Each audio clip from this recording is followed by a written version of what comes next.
le agradezco antes que nada al IMCO y a México Cómo Vamos su disposición, sus ganas de acomodar este webinar. Y Monse y Carlos Elizondo, les agradezco muchísimo su participación. Vamos a estructurarlo de la siguiente manera.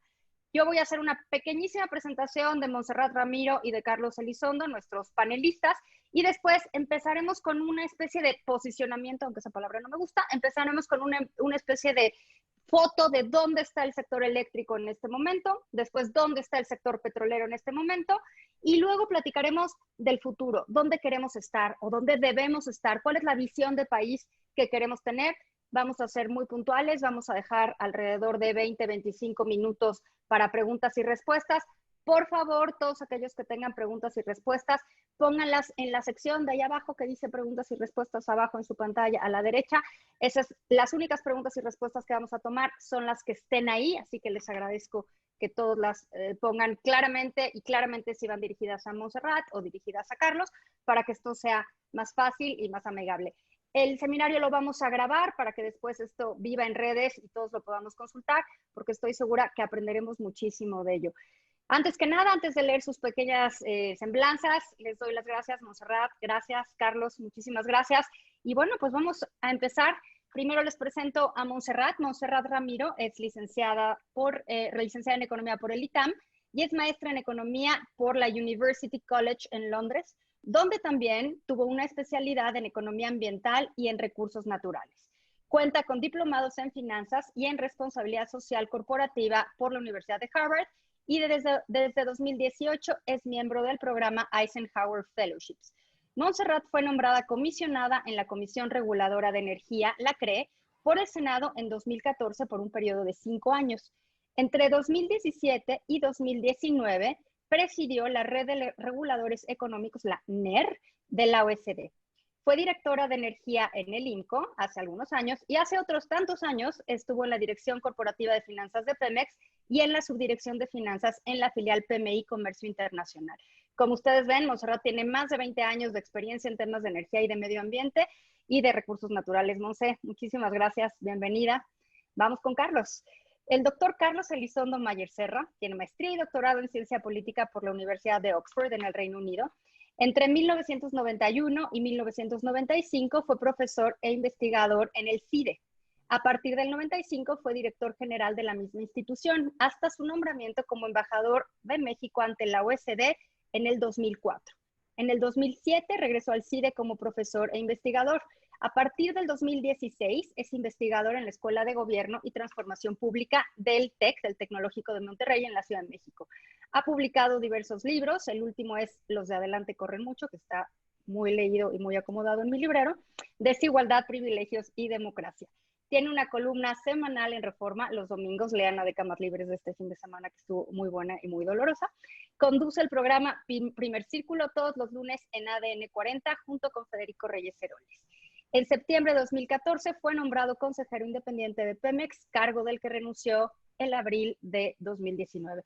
Como ven, tenemos a dos grandes expertos en temas energéticos y no quiero robarme más tiempo. Así que, Monse, me gustaría empezar contigo.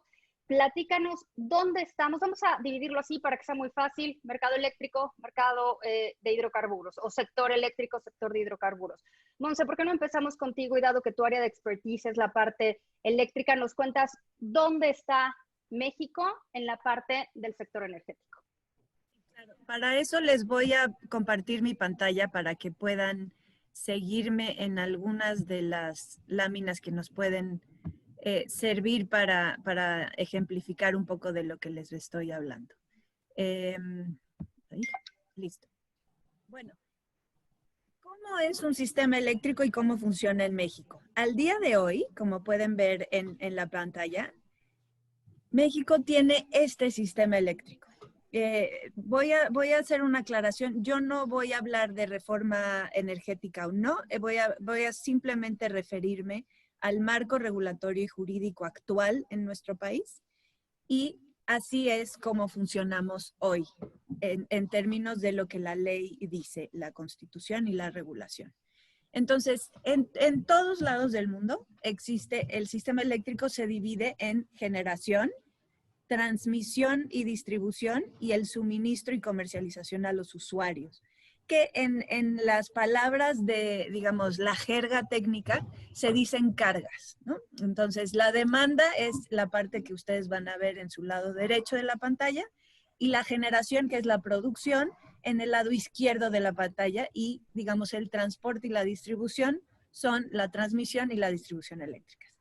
La manera en la que esto está organizado en México y en el mundo, no hay una diferencia importante en casi ningún sistema eléctrico en el mundo, es que tienes la generación, tienes un regulador que su función es simplemente asegurar que el consumidor tenga energía en todo momento al precio más bajo posible y con la calidad más constante posible, que en nuestro país ese regulador es la CRE. La CRE fija las tarifas de transmisión y distribución, que son justamente la parte regulada del mercado eléctrico. La generación es un segmento que está abierto a la competencia y el suministro y la comercialización de igual manera. Hay un agente muy importante y que últimamente ha tenido mucha controversia, pero es fundamental entender qué hace, y ese es el SENACE. El SENACE lo que es un árbitro en términos de quién sale y quién entra a la red de transmisión, qué generador inyecta su energía y en dónde la saca, pero no solo eso, sino que determina, dependiendo de la hora del día y del nivel de congestión, es decir, como de demanda y oferta, tanto de la red de transmisión como de uso de electricidad, determina los precios de la energía en distintos puntos. Eso es el operador independiente del sistema. Como parece lógico, o debiera ser lógico, el operador independiente del sistema no puede estar asociado a ningún generador, puesto que tiene que ser completamente autónomo en términos de la decisión de quién entra, de qué energía entra y qué energía sale de la red. Entonces es fundamental entender que el operador es independiente y lo que tiene como objetivo es que en todo momento la red se opere con seguridad, es decir, que no se quemen los cables y que la energía tenga una calidad suficiente para que nuestros aparatos, para hacerlo, para simplificarlo, nuestros aparatos no tengan ningún daño, ¿no? Porque la red, digamos, una parte fundamental de la energía eléctrica es que tiene variaciones en su voltaje y frecuencia, y entonces tiene un reto técnico y tecnológico para poder manejarla de tal manera que el enchufe siempre tenga el mismo voltaje y que no tengas bajadas y subidas de ello. Entonces, bueno, digamos, así es el sistema eléctrico en México. La evolución del marco jurídico en México ha obedecido fundamentalmente a dos cosas importantísimas y ha venido evolucionando en el tiempo. Desde, digamos, anterior a 92 se hizo, digamos, se consolidó una industria mexicana, pero en general, digamos, los grandes cambios regulatorios se han dado en 92, en 2008 y en 2013. El hilo conductor en esto es que el desarrollo económico de nuestro país y el lugar de México en el mundo y el contexto global en términos del cambio climático. Entonces, en 92, básicamente los cambios regulatorios y jurídicos se debieron a la necesidad de hacerle frente a la entrada al Telecán, que llevaba consigo una necesidad de hacer de México un país competitivo en términos de sus productos. Y esto nos lleva a entender a la energía como no un sector en sí mismo, sino el proveedor de competitividad para el resto de la economía. Todo lo que hacemos requiere de energía de una forma o de otra. Entonces, el sistema eléctrico, y después Carlos hablará de la parte de combustibles, el sistema eléctrico es fundamental para determinar la competitividad de la economía mexicana, de los productos que la economía mexicana ofrece y los servicios que la economía mexicana ofrece. Y entonces, digamos, el primer gran cambio regulatorio se debió a la necesidad de hacerte de energía más barata, con mayor calidad, y para eso, evidentemente, siempre te enfrentas a una restricción presupuestal. ¿Cuál es el mejor uso de los recursos públicos? El que el Estado incurra en inversiones que otros pueden hacer o permitirles a los demás invertir en aquello que saben hacer bien y que lo van a hacer de manera rentable. El siguiente gran cambio se da alrededor de 2008, en donde el hilo conductor de ese cambio tiene muchos aristas, pero digamos, en el afán de hacerlo simple y rápido, el gran cambio en ese sentido tiene la necesidad de insertar a México en la transición energética, la integración de renovables y la lucha en términos del cambio climático. Para eso se generaron una serie de instrumentos que, si bien tenían como objetivo integrar renovables, lo hacían sin incurrir en subsidios. Y eso es muy importante para la discusión actual. No, se calculó, a diferencia de en otros países, en ese momento la administración pública hizo un cálculo consciente de que todos los instrumentos que llevaran a integrar renovables y hacerle frente a la transición energética, que digamos, después hablaremos más sobre eso, pero digamos, es algo que es imparable, no tuviera un costo al erario y por lo tanto al consumidor y a los contribuyentes. El siguiente gran cambio fue la LIE de 2013. Y lo que hace es básicamente ser un compendio de los esfuerzos que estaban contenidos en el 92 en términos de permitir la apertura en la generación, es decir, tener un mercado competitivo de energía, y después el esfuerzo de 2008 de hacerlo a través de integración de renovables y transición energética. Lo que hace es que clarifica todas una serie de figuras que ya existían en la regulación y las vuelve muchísimo más simples, claras y que además pretendían asegurar una cancha pareja para todos los participantes y así tener como beneficiario único al consumidor eléctrico. Y por lo tanto eso que tuviera una derrama a la competitividad del país. Entonces, eso no los voy a aburrir, digamos, hay varias figuras de cómo se podía participar y cómo se puede participar hoy en el sector eléctrico. Una cosa muy importante de hoy es el porcentaje de la capacidad, que es la capacidad de poder generar electricidad y generación, que son la electricidad realmente generada. CFE tiene la capacidad de generar 59% del total de energía en México y genera, de hecho, 54% de esa energía. Y lo hace a través de distintos esquemas. Esto es, el azul que ven ahí es CFE y lo demás que tenemos son las otras figuras en donde participa la inversión privada. Ahora, lo que es muy relevante, y aquí me gustaría mucho concentrarnos, es en el tema de quién es más barato y quién no es más barato al producir. Hay mucho revuelo alrededor de los renovables son caros, los participantes privados han sido una carga para CFE. Es muy importante que en términos más allá del discurso podamos ver los números y podamos comprobar que estas afirmaciones no son ciertas. Y lo que resulta del análisis numérico y cuantitativo de las cosas es que la generación privada, se llama, ahí el nombre que está es PIE, porque es productor independiente de energía, que era una figura de la antigua ley eléctrica, en donde son evidentemente participantes privados, es 35% más barata que la de cualquier planta de CFE. Y luego tenemos esta cosa que todo el mundo hemos escuchado de las subastas de largo plazo. Las subastas de largo plazo son subastas que diseña y compra CFE suministro básico, y ahorita voy a poner atención en explicarles eso, suministro básico para comprar energía que consumimos todos los usuarios en suministro básico, que somos fundamentalmente pequeños comercios, residencial y muy pequeña industria.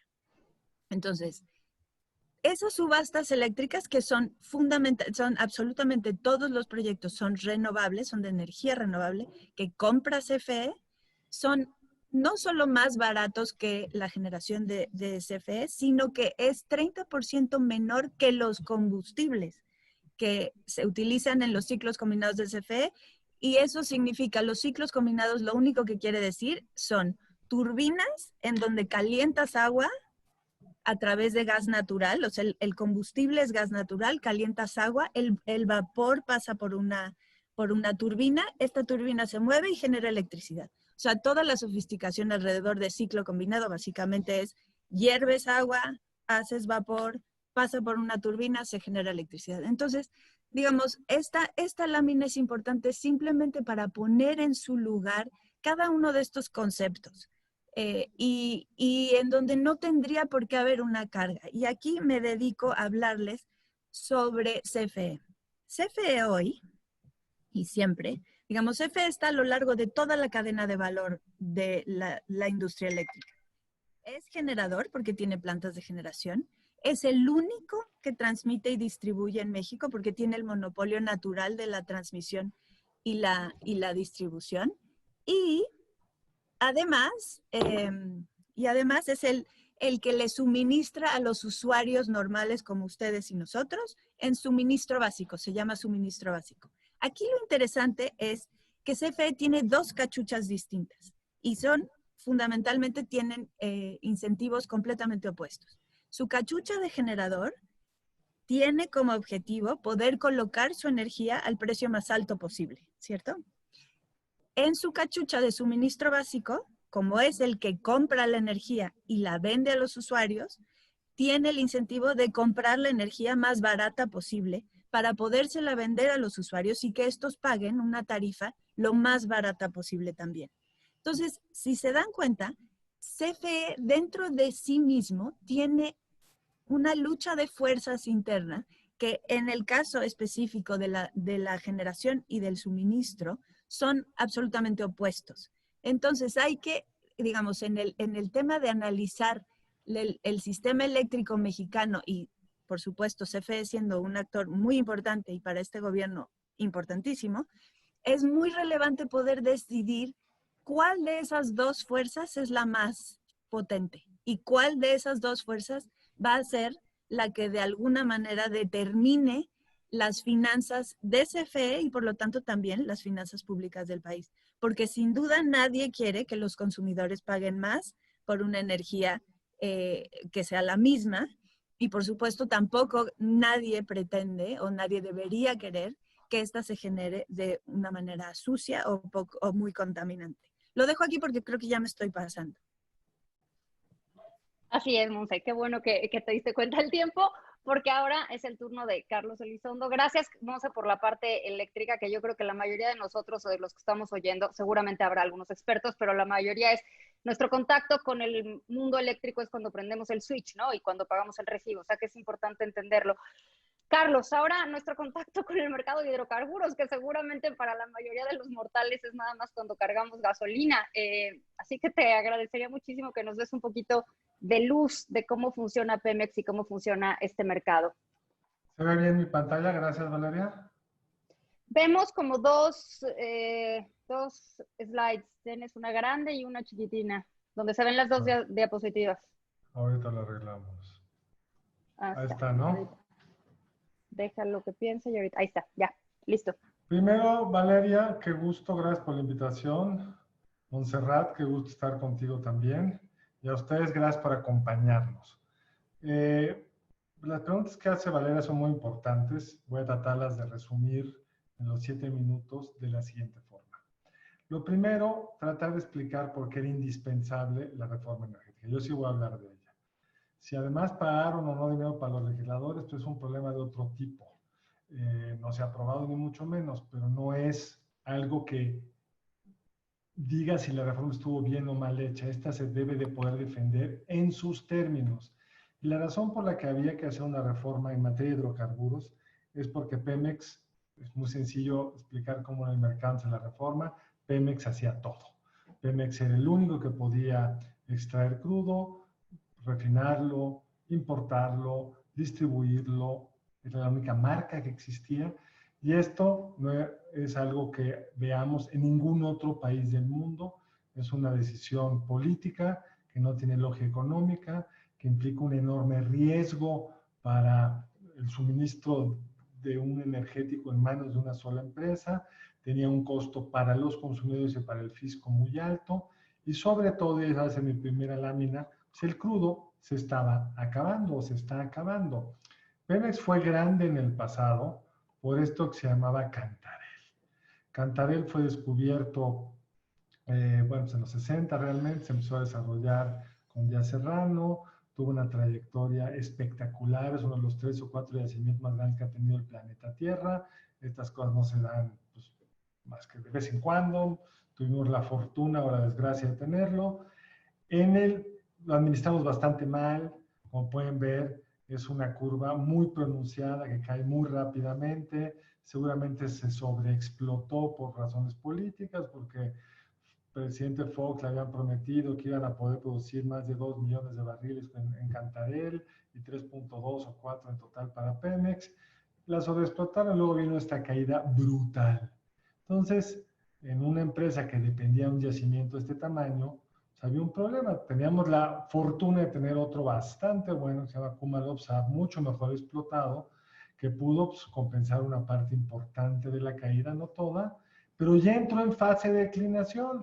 Este es como debe ser, va a tener una meseta, ahora hablando de aplanamiento de las curvas, va a tener una meseta mucho más larga, lo cual es lo correcto, pero también se va a acabar, y lo que no viene de ninguno de estos dos yacimientos, pues también ha disminuido. Son yacimientos de vida mucho más corta y estamos frente a un Pemex hoy mucho más chico que en el pasado. Y si comparamos, digamos, lo que le pasó a Estados Unidos y lo que le pasó a México en las 2 décadas de este siglo, se ve claramente cómo en el 2010 hay una reforma, hay un cambio tecnológico que le permite a Estados Unidos incrementar de forma importantísima la producción, primero en aguas profundas, y luego con el famoso crudo no convencional. En aguas profundas la cuenca la compartimos, es el Golfo de México. En petróleo, en crudos hidrocarburos no convencionales, compartimos una de las cuencas más importantes, la que está en el sur de Texas, y sin embargo nosotros no podíamos desarrollar ninguna de estas dos, porque Pemex, de lo que sabe, es de campos de otro tipo y no tenía ni la expertise ni el capital para poder entrar. Por eso había que hacer la reforma.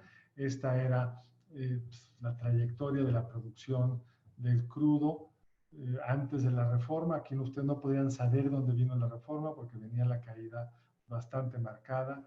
El nuevo gobierno lo ha logrado estabilizar, no a los niveles que nos dijo que lo iba a lograr, pero ciertamente pues, darle toda la carga del sector de hidrocarburos a Pemex es muy complicado para Pemex. Una muestra de cuán complicado son 3 cosas. La primera, esto. El gobierno de López Obrador dijo, no vamos a hacer más licitaciones, no traje datos de las licitaciones, es realmente un pedacito de las reservas que tiene México, el grueso de las reservas las tiene Pemex o las tiene la CNH, o sea, no se han licitado. A Pemex le dejaron todo aquello que ya había explotado, y entre ellos estaban estos campos que les llamaron prioritarios, 20 campos, que dijeron es lo que nos va a poder permitir recuperar la producción y estabilizarnos por arriba de los 2 millones de barriles o cerca de los 2 millones de barriles.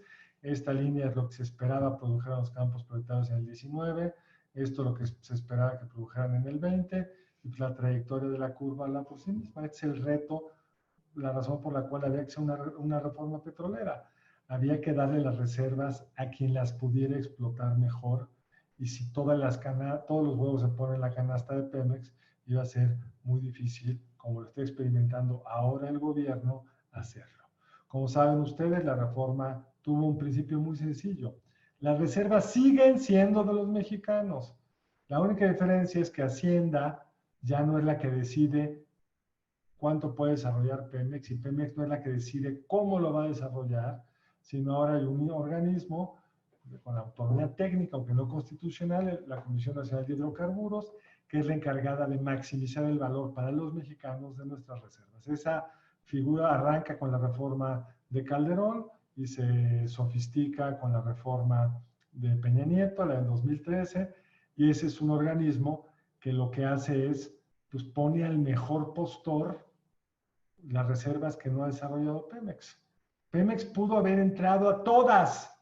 Su límite era su capital y sus capacidades de gestión. Y los dos pues, están por definición limitados. Ninguna empresa le podría entrar a todo. Y de hecho, las empresas casi nunca le entran solas. Algunas de las licitaciones salieron también, que este campo que ganó Eni, pues lo que se va a quedar el gobierno es similar o mayor a lo de los campos previos a la reforma petrolera. Entonces, esa era la lógica, por eso había que hacerla. El otro tema, por supuesto, es el mercado de refinados. México, como se ve acá, cada vez importaba más gasolina. Aquí sí son los datos del 14 en adelante. Pues, ¿por qué? Pues porque la demanda, parte del crecimiento mediocre que teníamos, pero crecimiento que tuvimos, la capacidad de adquirir nuevos vehículos, etcétera, pues llevó a un crecimiento importante del consumo de la gasolina y por lo tanto de la necesidad de o producirla o importarla. Pemex históricamente ha perdido en sus refinerías.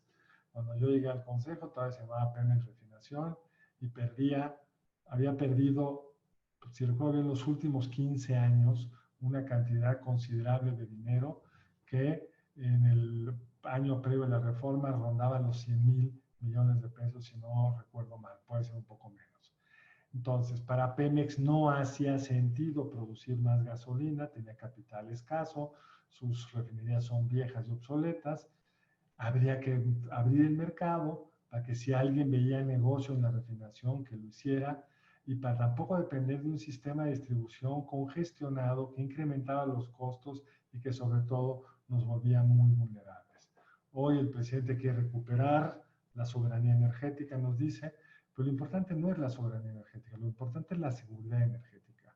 Y esto no pasa por quién importa, sino pasa por cuántos importan, de dónde importan, cuánto almacenamiento tienes, cuántos ductos tienes, hay redundancias o no, y nada de eso existía previo a la reforma, porque Pemex no tenía incentivos de invertir en algo que además pues, Hacienda le regulaba el precio por debajo del costo de operación para Pemex, y el resultado es que en todos los ductos, los de gas también, que no voy a hablar de ellos, pero la reforma detonó un aumento importante en los ductos de gas que nos permiten traer el gas más barato que existe en el mundo, que es ahí de la cuenca del sur de Texas, y en el caso de los hidrocarburos, de las gasolinas, pues tenemos este tema.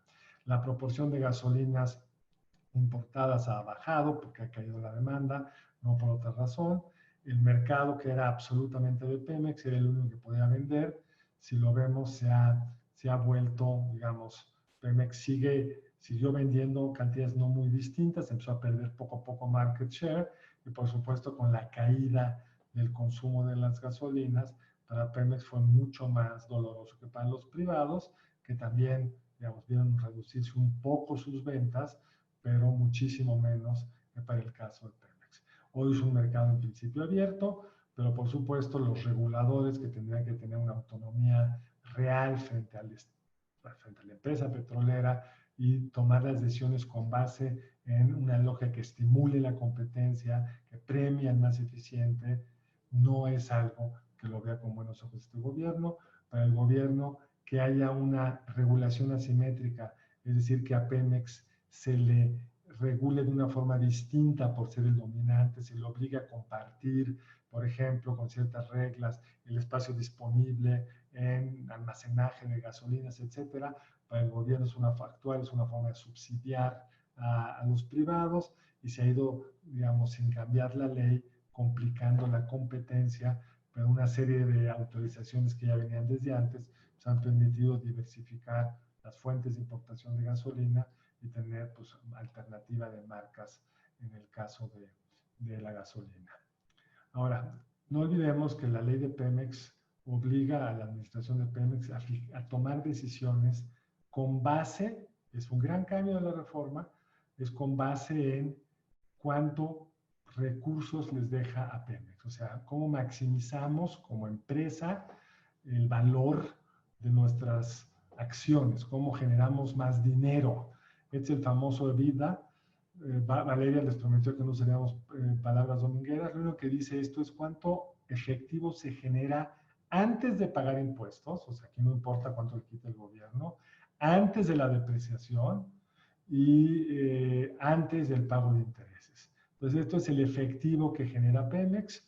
Como ven, pues venía estable a $100 por barril, es muy fácil, empezó a caer el barril, aquí llegó a $15 por barril, se volvió negativo, se logró recuperar a pesar de que el precio nunca regresó a los niveles que tenía acá y la producción que teníamos era mucho menor.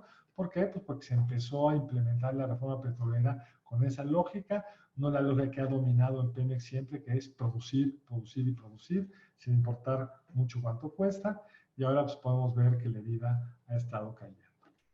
Voy a terminar con algo que nos vincula con el siguiente punto, que va a ser Montserrat, que es donde se engarzan Pemex y CFE, y donde se vuelve más cuestionable la decisión de aumentar o tratar de aumentar el procesamiento de crudo, porque no han sido tampoco muy eficaces, y por supuesto en construir una nueva refinería. Y me refiero a que cuando tú procesas crudo en nuestro sistema de refinación nacional, tú llegamos a procesar toda esta cantidad, ha estado bajando y se ha mantenido más o menos en los niveles a los que esta administración tomó. El 17 fue muy malo para Pemex, porque tuvo que cerrar algunas plantas porque no estaban generando dinero, estaban generando demasiado combustóleo, y lo que decidimos fue pues tratar de maximizar pues, el valor de lo que generábamos y no la capacidad de producción. Este gobierno se ha recuperado, digamos, un poco el procesamiento de crudo, no ha llegado en un mes, digamos, a lo mejor en un día concreto, a los 800,000 barriles de procesamiento de crudo que el presidente alguna vez presumió en alguna mañanera, pero la mala noticia cuando procesas crudo, generas combustóleo. Si el crudo se rompe en gasolina, diésel, etcétera, y al final sobra una cosa que se llama combustóleo, que vale menos que el crudo, entonces estás generando mucho combustóleo, que además ahora es dificilísimo vender. Antes la CFE se lo tenía que consumir a costa de nuestra salud, que no solo es más caro que el gas natural, sino contamina muchísimo. Los problemas de azufre que tiene la termoeléctrica aquí de Tules por el combustóleo.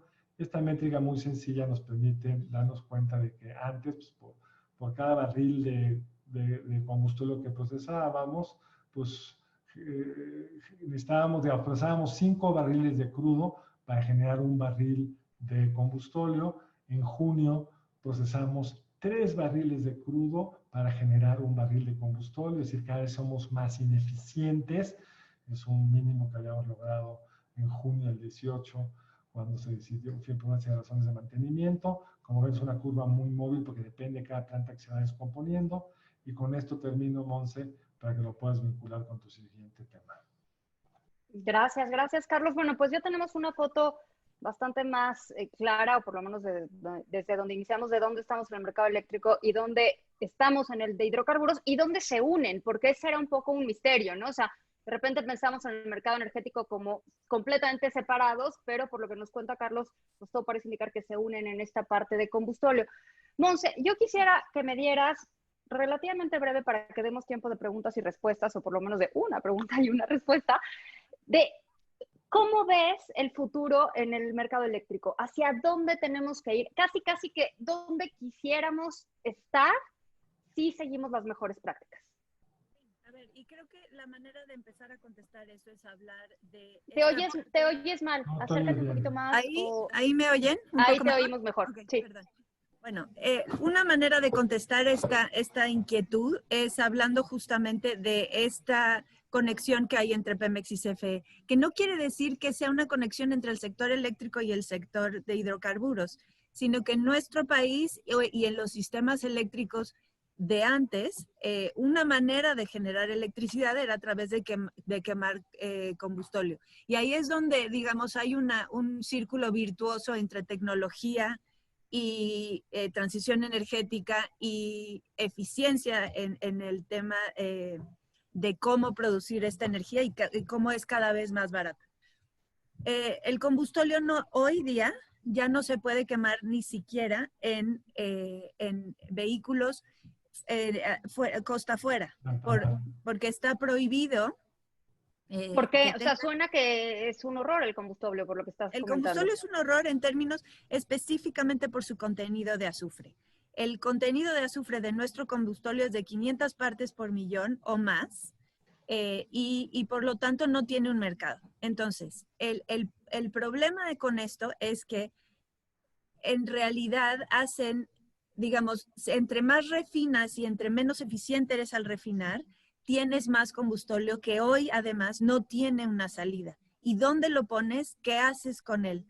Y creo que un vínculo mal entendido entre la electricidad, el sector eléctrico y el sector de hidrocarburos durante esta administración es tratar de, para poder aumentar la capacidad de refinación, sin que esto requiera cantidades importantes de inversión para mejorar esa capacidad de refinación, le han pasado ese combustóleo a la CFE y lo ha tenido que quemar. Esto no solo tiene un costo económico, que lo tiene, sino que tiene un costo ambiental y de eficiencia al producir, o sea, por megawatt hora, que es muy importante y tiene efectos sobre la salud de las comunidades alrededor de las termoeléctricas.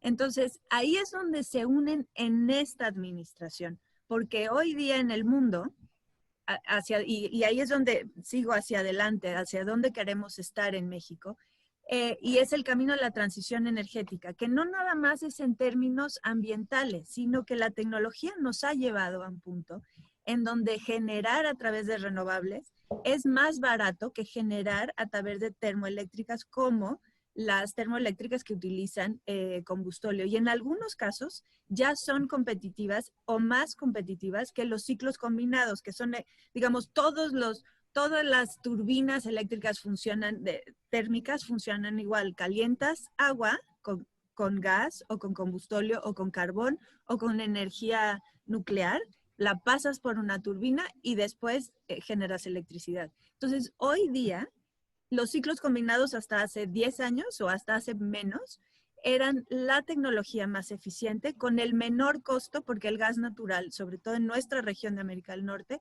cayó de manera muy, muy estrepitosa. Entonces, sin embargo, la energía eólica en México es más barata que la energía producida a través de ciclos combinados con gas natural. Evidentemente queda todo este tema de la variabilidad, que no es lo mismo que intermitencia, en donde entre más renovables integres, menos variabilidad tienes, porque tienes muchísima más capacidad de planear un sistema, porque digamos en una región sopla el viento, pero no está nublado, y en otra región hay mucho sol y hay agua, pero no sopla el viento. Entonces, digamos, esto es una sofisticación técnica que hemos podido llegar a tener en los últimos años en las sociedades, en el mundo en general, en donde el precio es competitivo. Y entonces aquí viene la siguiente pregunta, que es ¿a dónde queremos llegar? ¿Y por qué esto es importante para México y para el mundo? Primero, el punto de la energía es que los consumidores, que es otra manera de decir las personas, puedan tener los satisfactores de la vida moderna en un mundo que trate de evitar el cambio climático para que no suframos las consecuencias de ello. Y por lo tanto, eso implica tener generación más limpia, más barata y sostenible. Por lo tanto, aquí es donde, digamos, los objetivos de soberanía energética son difíciles de entender, porque lo que tú necesitas es que los mexicanos cuenten con energía de calidad, barata y limpia para que su vida sea mejor y para que la economía mexicana crezca. Porque no nada más es prender los focos de tu casa, sino es que la electricidad hace que los productos que consumes sean mejores y más baratos. Entonces, la electricidad es un insumo fundamental para la vida moderna y por lo tanto tienes que tener un sistema que esté planeado para el consumidor, sea eléctrico o sea de otros productos. Y para eso necesitas tener, evidentemente tienes que tener una planeación de largo plazo, porque además la tecnología evoluciona todo el tiempo. Lo que hoy es efectivo probablemente deje de serlo en unos años porque haya otra manera de producir mucho más efectiva. Y por lo tanto, ahí es donde entran los reguladores. ¿Y por qué los reguladores deben tener una visión de largo plazo distinta a la visión de corto plazo necesaria y lógica de la política pública y un gobierno en turno? Ahí es donde el regulador tiene que velar por la igualdad en términos de los consumidores, que todos tengan los mismos derechos y tengan los precios más baratos, y que puedas tener un horizonte de planeación de largo plazo para que estas cosas se vuelvan realidad. Y ahí me parece que está el futuro en términos de transición energética y en términos de lo que es central, que son los consumidores. Y creo que eso es algo que hoy no se habla con toda la claridad.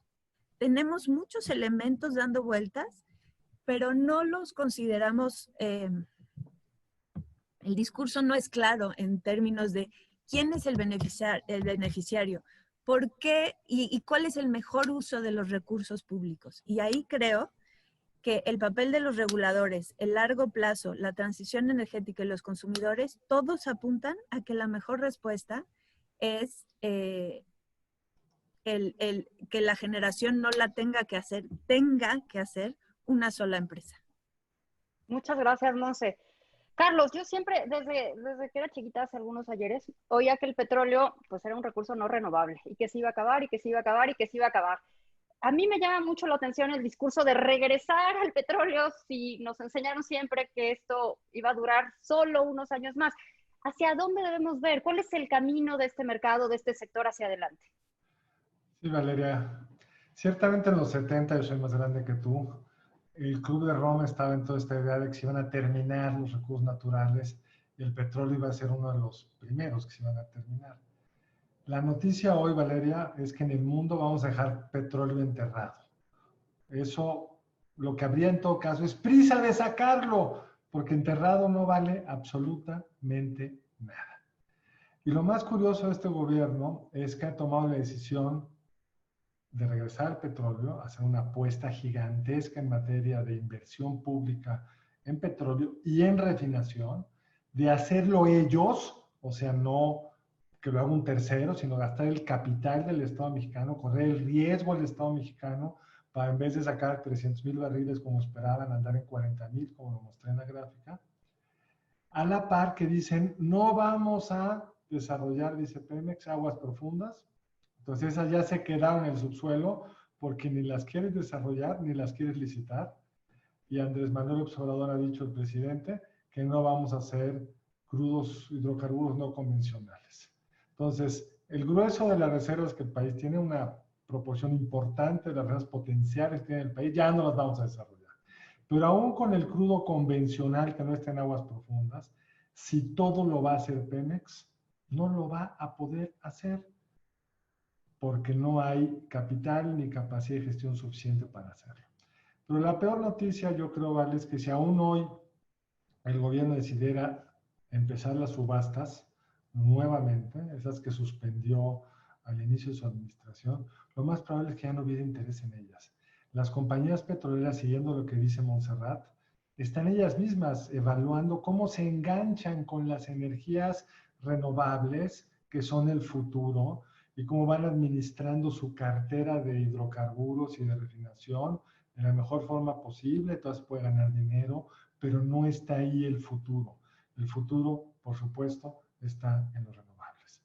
Más pronto que tarde, vamos a ver nosotros, seguro lo van a vivir nuestros hijos directamente, pues la mayor parte de los autos que circularán serán de electricidad. Y esa electricidad va a requerir pues, esos retos enormes que nos contaba Montserrat, que en el fondo eso que dijo me parece buenísimo, es cómo tenemos la energía más barata sin destruir el planeta. Y a lo que estamos nosotros apostando es una energía cara que destruye el planeta. Es decir, No, suena súper buena apuesta, no ¿no? tengo los costos, tú nos mostraste los costos promedio, Montserrat, pero ¿cuánto será el costo de generación de Tula con combustorio? Que podría tener un gasoducto si acabaran uno de, creo que es de Transcanada, que pasa por Hidalgo, son 3-4 kilómetros, está bloqueado por alguien, el gobierno no se ve que tenga ningún interés en desbloquearlo. ¿Cuánto costaría, cuánto cuesta hoy esa electricidad que además mata, según los estudios epidemiológicos de salud pública, a miles de capitalinos por el azufre que respiramos? No, bueno, Y pues si nos eso le pones un sumas que panorama. estamos empeñando las finanzas públicas en inversiones de baja rentabilidad o de rentabilidad negativa. Lo dije de pasada, pero las refinerías en Pemex pierden dinero. Si Pemex fue una empresa que le importara nada más el flujo de efectivo y no tuviera todas las restricciones políticas que tienen, tendría que vender, deshacerse de ellas porque pierden dinero. Y ahora queremos una nueva.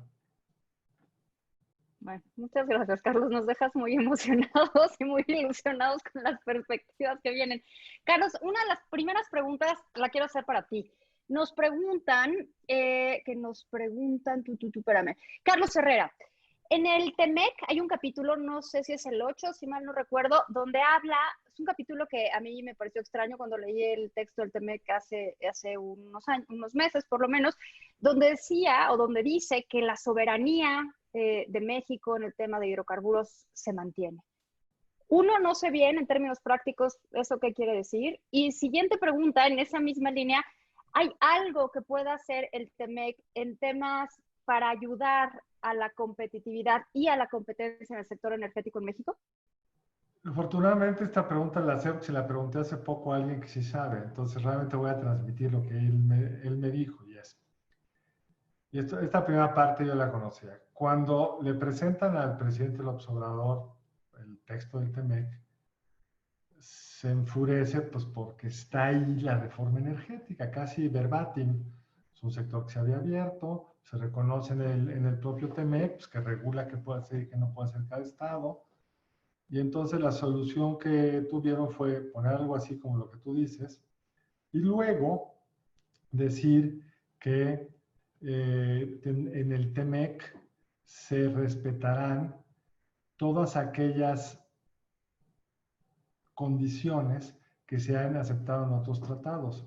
Y en el TPP, que tiene un nombre nuevo después de que salió Estados Unidos, ahí está incorporada la apertura al sector energético, entonces por esa vía queda incorporado también en el TEMEC, aunque tiene la retórica de la soberanía. Pero en la práctica, si el presidente decidiera revertir la Constitución y volver a cerrar constitucionalmente el mercado de hidrocarburos y el eléctrico, tendría un problema frente a los inversionistas de Estados Unidos que podrían invocar la protección del propio tratado. Entonces, ahí está escondido, pero está. Gracias, Carlos. Monse, yo te quiero hacer una pregunta que nos plantea Valente Cisneros, que además debo de reconocer que Valente es fiel seguidor de todo lo que hace el INCO y Es de muy lo que hace valiente. México. ¿Cómo vamos? Así que, Valente, muchas gracias. Valente nos pregunta si es cierto que la CFE subsidia al sector privado. Este dicho que está tan en boga, que la CFE subsidia al sector privado y por lo tanto el sector privado un poco se aprovecha de la CFE. ¿Es cierto esto? No, en absoluto. Y de hecho, bueno, en unas semanas saldrán algunos datos importantes que pusimos en algunas tablas y así. Pero digamos, déjame contestar de manera conceptual y haciendo referencia al último punto que hizo Carlos. Y es la política energética del gobierno actual, creo que no solo pone en riesgo el futuro en términos económicos de los mexicanos, sino en términos de la atmósfera que respiramos. O sea, es así de grave. No nada más es los recursos públicos destinados a actividades que otros pueden hacer mejor y más eficientemente, sino que además pone en riesgo la viabilidad de la atmósfera en la que respiramos. Entonces es así de grave desde mi punto de vista. Y ahora, yendo hacia CFE, los renovables, los privados y cómo la CFE parece o dicen que la CFE subsidia a los privados. Esto no podría ser más falso. Y además se puede comprobar en términos de la información pública. Esto es, si uno mide si uno ve el desarrollo de las tarifas que son reguladas de suministro básico, puedes tener una relación muy cercana con caídas importantes en la tarifa de suministro básico y la mayor participación de los generadores privados. Gracias a que existe la generación privada en México, las tarifas de suministro básico en los últimos años no han crecido. Y no solo eso, sino que la empresa de CFE Suministro Básico dejó de tener pérdidas. Esto es, Suministro Básico durante muchísimos años tenía algo que se conoce como insuficiencia tarifaria. Esto es la diferencia entre la factura y el costo al que compra esos megawatt horas que le vende a los consumidores. Eso existía porque, digamos, la participación privada era menor antes y por lo tanto el peso de los costos de generación de CFE era mucho mayor en el costo de generación total del país y por lo tanto, digamos, para no tener que subir la tarifa o la factura, el recibo de CFE que te llega, digamos, se subsidiaba esa tarifa y Suministro Básico tenía una pérdida por lo que no le daban en recursos físicos, pero que de alguna manera los subsidias o desde subsidios directos de Hacienda o como insuficiencia tarifaria en el balance de CFE. En los últimos años, CFE Suministro Básico ya no tiene insuficiencia tarifaria y los costos de generación de los privados, de todos los privados en cualquier tipo de permiso que tengan para generar, son sistemáticamente menores que los de las plantas de generación de CFE. Por lo tanto, ese concepto a mí me llama mucho la atención cómo, digamos, es tan fácil decirlo y tan fácil para la gente aceptarlo como cierto, cuando la realidad y los datos, que no son, no se pueden prestar a interpretación, simplemente son, indican exactamente lo contrario. Carlos decía cuánto es el costo de generación de Tula. Tula con el combustible de hace unos, con lo que genera hoy con combustóleo, debe estar entre 1,800 por ahí, 1,800 pesos megawatt hora. Cuando una eólica o un proyecto de las últimas subastas de largo plazo tiene un costo promedio de 583 pesos por megawatt hora. Entonces tienes 1,800 contra 583. Los privados, digamos, si y ahí, por ejemplo, alguien me podría decir, y estrictamente tendría razón, la comparación no se vale porque son distintas tecnologías. Pero si comparas entre ciclos combinados, puedes tener ciclos combinados de estos 1,800 pesos megawatt hora de CFE contra ciclos combinados de 800 pesos megawatt hora de los privados, que además se han instalado en México con la última generación de tecnología, etcétera, desde hace muchos años. Por lo tanto, no hay una razón que a mí me parece que es muy propia de nuestro tiempo y un poco como de la verdad alternativa y estas cosas, en donde me llama mucho la atención cómo es posible que un mensaje, al repetirse de manera sistemática, se convierta en verdad cuando los datos están ahí y son de acceso público para todos y que demuestran que esto no es verdad. Gracias, Monse. Sí, sin duda los datos Ahora, no están tan de moda. me gustaría dejar muy claro que no solo no es verdad que CFE subsidia a los privados, sino que CFE, el Estado mexicano tiene que subsidiar menos a CFE gracias a los privados. Es absolutamente al revés. Wow. Pues qué bueno que lo aclaras y que lo pones con todas las letras claras. Carlos, la última pregunta te la voy a dar a ti. Antes de terminar, le quiero decir a todos, hay muchísimas preguntas, pero obvio no nos da tiempo. Entonces, lo que yo voy a hacer es me comprometo con todos los que tienen preguntas a que si me las mandan por correo, yo se las mando a Monserrat o a Carlos y los pongo a chambear. Yo no me comprometo a contestarla. No, sí, Carlos, sí. A ver, Carlos, la última pregunta es para ti. Nos pregunta Valeria Vázquez. Yo creo que Valeria está tratando de ver el vaso medio lleno, lo cual me da mucho gusto. Dice, la intención del gobierno federal de dejar de importar gasolinas, ¿consideran que esto pueda representar una oportunidad para las empresas privadas, nacionales o extranjeras para consolidar sus actividades de importación? ¿Puede ser un incentivo para invertir en infraestructura de almacenamiento y logística? Pues mira, la intención del gobierno lo ha dicho, que el gobierno cree que esto, o dice eso el presidente, nos da soberanía energética. Lo ha dicho el presidente. ¿Qué pasaría si no pudiéramos importar gasolina? Tenemos que crearla nosotros. La gente quizás no sepa que en el 2017 los Estados Unidos nos dejó de vender gasolina, ni una gota. Pasó un huracán, el Harvey, se cerraron todas las instalaciones portuarias del Golfo de México y salimos a comprarla a Rotterdam, quizá un poco más cara, lo que sea. Es un mercado líquido, literalmente. Riesgos de soberanía energética en todo caso es en los gasoductos, porque si nos cierran las llaves del gas, no hay sustituto posible.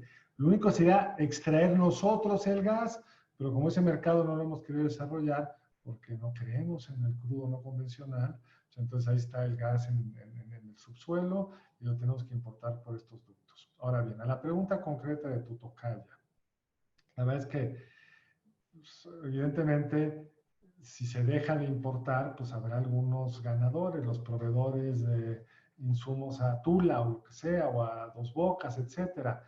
Pero esa no es la forma en la que hay que ver un tema energético. Como lo puso Mons, pues hay que ver el pastel general.